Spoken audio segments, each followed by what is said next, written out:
آپ بھی موجود ہیں، اور اقبال نگر کی سرزمین سے عظیم سناخان مصطفیٰ بھائی فراز حسین تابش قصوری صاحب، اور شہر جنگ کے عظیم اور نامور سناخان موجود ہے بھائی شہریار فریدی صاحب، ملک مبشر سیم صاحب، اور بھائی شکیل اور وحید صاحب۔ اللہ پاک سب کا آنا اپنی پاک بارگاہ میں قبول فرمائے۔ ایک شعر سے میں محفل کا آغاز کروانے جا رہا ہوں کہ حق کا پیغام سنایا ہے ابو طالب نے۔ سلامت رہے، اگر زبان اجازت دے تو ایک دفعہ سبحان اللہ کہہ دیجئے گا، ورنہ نہیں، کوئی بات نہیں، ضد درلا نہیں ہے۔ حق کا پیغام سنایا ہے ابو طالب نے، حق کا پیغام سنایا ہے ابو طالب نے، پہلا میلاد منایا ہے ابو طالب نے۔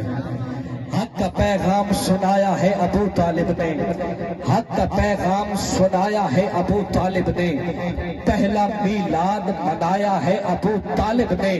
اور جس کی نالین نے ہے عرش کو زینت بخشی، جس کی نالین نے ہے عرش کو زینت بخشی، اس کو چلنا بھی سکھایا ہے ابو طالب نے۔ اور تیرے سرور کو بچانے کے لیے بستر پر اپنے بیٹے کو سلایا ہے ابو طالب نے، تیرے سرور کو بچانے کے لیے بستر پر بہت شکریہ۔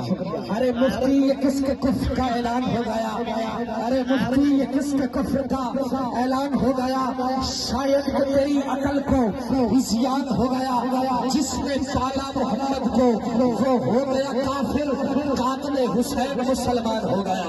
ایک الگ شان کی حویلی ہے، ایک الگ شان کی حویلی ہے یہ جو عمران کی حویلی ہے، اور جس نے دو تاجدار پالے ایسے سلطان کی حویلی ہے، اور جس نے بار دی دین پہ نسلے ایسے مہربان کی حویلی ہے۔